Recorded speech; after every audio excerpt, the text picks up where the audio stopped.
And the type of knife that they're talking about is a United States Marine Corps K-bar. So when I saw this, my thought is this person prior military? Reports of a stalker, the house is a target, and the activities of the victims hours before the killings, we get into the latest into the investigation into the University of Idaho murders with acclaimed homicide detective Fil Waters. Welcome to Sidebar, presented by Law&Crime. I'm Jesse Weber. Another day and still no arrests nor suspects identified in the University of Idaho quadruple homicide case. I'm talking, of course, about the brutal killings of 4 students, 21-year-old Kaylee Gonsalves, 21-year-old Madison Mogan, 20-year-old Zana Kernodle, and 20-year-old Ethan Chapin. Their bodies were found in their off-campus home out in the college town of Moscow. And while investigators are remaining relatively tight-lipped about the case, there is more information that is coming out. So, for example, Madison Moy, who is a sorority sister of Mogan and Kernodle, she told Fox News that the last time she saw Mogan was just hours before her death. She was just having a normal night at a bar. She was, quote, just laughing with all of her friends. And authorities have also called the attack targeted. Now, that's really interesting because a lead prosecutor in this case, Bill Thompson, says that it may be that the house was the target, not necessarily the victims. And then we have Gonsalves' father, Steve Gonsalves, who spoke to Good Morning America, and he confirmed that Kaylee told him about a potential stalker. Did she ever talk to you about a potential stalker or somebody that made her uncomfortable? She did. So we have all this information coming out. Everything changes. Even by the time this recording comes out, things may have already changed. So there's a lot to sort out. I want to bring in right now legendary detective Fil Waters, who is considered one of the world's leading expert interrogators. He spent 23 years working as a homicide investigator for the Houston Police Department, and he has investigated over 400 cases. So it is great to have you back here on Sidebar to talk about this case. Thank you. I appreciate you asking me back. Of course, and I want to start with the stalker claim because there's a lot of information online about this. So, if we deal with this, Kaylee's father claims that her daughter did talk to him about a potential stalker, but then the Moscow police came forward and they said, quote, investigators have looked extensively into information they received about Kaylee Gonsalves having a stalker. They've pursued hundreds of pieces of information related to this topic, and they have not been able to verify or identify a stalker. What does that tell you? Well, it tells me it's anecdotal information that the father, certainly with the best intentions in the world, is wanting to provide to law enforcement. The the problem is that the detectives have the responsibility of taking every lead and letting that evidence lead them where they need to be. So it may be the case that she may have made an offhand comment to her father that, there's some guy following me around. We don't even know if the word stalker was used. But in the context of the overall case, I can understand why the father would want to bring that out and express that to law enforcement. But of course, as you just said, they've not been able to sort that out to a certainty. Well, the question is, what was the motive of the person who did this or the people who did this, right? So originally when investigators came out and said that there was this might have been a targeted attack, everybody thought, "Oh, well, it must be the victims," right? But then you have this lead prosecutor coming out and saying, "No, it might be the house that was the focus of the killer or killers." And so what would lead investigators to believe that the house was the target? And does that mean that it was maybe a robbery gone wrong? This happened in the early morning hours. I don't think so. Of course, when something of this magnitude occurs, officials want to get out and they want to just say stuff. I mean, they're just wanting to fill the air, right? Because there's this vacuum that's created when the public and when the families and so forth are not being given any information. So they kind of come out and say stuff. And again, I'm not criticizing what this DA has said. I think that to say that it was the house that was the target, I think that is pure conjecture. Now, I don't know what he knows, of course, but from the beginning of this thing, we've talked about before that it does look like a targeted attack in the sense that those 4 people were the victims, and there were 2 people that remained untouched. Now, the way that house is set up, you've got 3 tiers, and the victims were in the 3rd tier and the 2nd tier. The ones that were unharmed are in the 1st tier, so that makes me think that the person who did this didn't know the 2 people were down there in the first place, and that would lend itself to the targeted aspect of this is that those 4 people, those 4 young people, they were the targets of this person, obviously, because they're the ones that ended up being slain. So, and how do they meet that person? My speculation has been that it could have been a random meeting, and they've only known that person from that night. So, in that sense, it would be random. But then, as it went through the night, then that person that ended up targeting them is.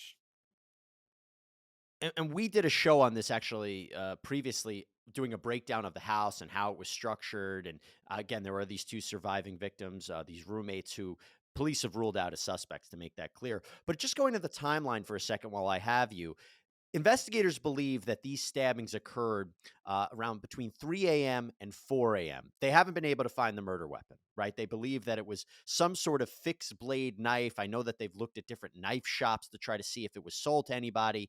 And you go back to the timeline here. So Mogan and Gonsalves were at Moscow, Idaho's Corner Club. It's a bar. Miss Moy, who I mentioned before, says that she saw Mogan there for the majority of the night. Then we know that according to police, these 2 victims left at around 1:30 a.m. They went to a food truck. It's captured on footage. And then they went home at around 2 a.m., almost 2 a.m. Chapin and Kernodle, they were dating. They spent the night at a fraternity, and then they got back home at 1:45 a.m., so a little bit earlier than the other 2 victims. And as I said, this happened at around 3 to 4 a.m. is when investigators place it. So it just seems to me that doesn't it seem that the killer had to know when they were going to be home, maybe was following them? Because again, if you say that it was the house that was targeted, is it just somebody sneaking into the house and, oh, there were these people there and you killed them? Or is it you had to know that they were home at that time? Well, obviously, the killer had to know that they were there, so he wouldn't have carried out he or she. I mean, we don't want to rule out any possibility here. So, what does that mean? Does that mean that they were laying in wait until those 4 individuals showed back up to the house at 1:45, 2 o'clock in the morning? I'm curious as to how they've determined that the killings occurred between 3 and 4. And obviously, there's some evidence inside that scene that is telling them that. So, um, did somebody lay in wait? Did somebody show up once they returned? Was someone with the first group from the bar, or were they with the people at the fraternity house? I mean, there's so many possibilities here of where this person came in contact, but ultimately, we just know what occurred is that those 4 people ended up dead. Do you have confidence in this investigation? The reason I ask that is you have police, they said they've collected 103 pieces of evidence from the crime scene. They took an estimated 4,000 photos. We know that the vehicles that were outside the home were towed away. But like we talked about, are they making premature statements, confusing statements? Obviously, there's a ton of online speculation right now, maybe because there's people who are trying to fill in the gaps with what police are not giving them. Do you have confidence in the investigation at this point?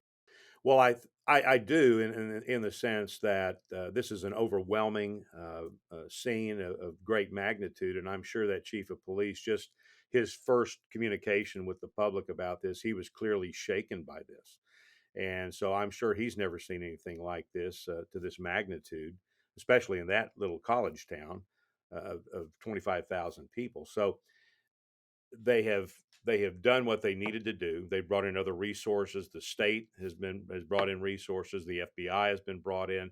So you have a lot of different components that are engaged in the investigation. But is it a normal investigation? It's been 2 weeks, no arrests, no suspects identified. Is this normal standard operating procedure? Well, I don't applying normal to a homicide investigation is not the word I would use, because each one of these homicide investigations are unique, unless you have a serial killer of some kind. But I would say they are doing exactly what they need to do. They're doing their due diligence. They are tracking. I was reading the other day where there have been over 1,000 phone calls, clues called into them, and they have to track those down and make sure, see if there's anything legitimate about them or if they're not. And then you've got, I'm sure they have amassed all sorts of video. I mean, this is what I would be doing, was those places where those kids came from.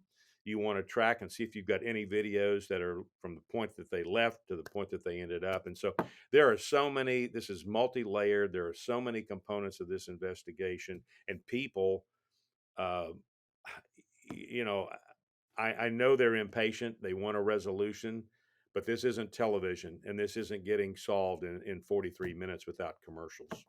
And sometimes law enforcement needs your help. So the Moscow Police Department is encouraging anybody who has actual information about this case to call them at 208-883-7180. You can also submit tips through tipline at ci.moscow.id.us, and you can send any information there. I will. Can I add one thing here? Just a Absolutely, Phil. component of this. So from the beginning of this, they've talked about the weapon, right? And what I have seen on television, they keep saying it's a Rambo type knife. Well, that's absolutely incorrect. It's not a Rambo type knife. In fact, I have read where they have identified the type of knife, and the type of knife that they're talking about is the United States Marine Corps K-bar. So when I saw this, my thought is this person prior military? So the specific weapon, if they're talking about a K-bar, which is what this is, uh, then there's a possibility that they need to look into military background of some kind. And real quick, just to finalize that, Phil, if this is somebody who was able to enter into the house from the second floor, you would also imagine that maybe requires some sort of training. I would think so. I mean, if you want to couple the K-bar component with that type of entry, but now there's supposedly no forced entry, but I just thought that was an interesting an interesting part of evidence when they started talking about this being a K-bar, because that is unique to Marines, and I'm a Marine, so I'm well versed in the use of the K-bar. It's interesting to think about. Fil Waters, thanks for taking the time. We'd love to have you back as this investigation progresses, and hopefully there will be a resolution relatively soon. Thank you so much, Phil. All right, take care. All right, everybody, that's all we have for you here on Sidebar. Thank you so much for joining us. Please subscribe on Apple Podcasts, Spotify, YouTube, wherever you get your podcasts. I'm Jesse Weber. I'll speak to you next time.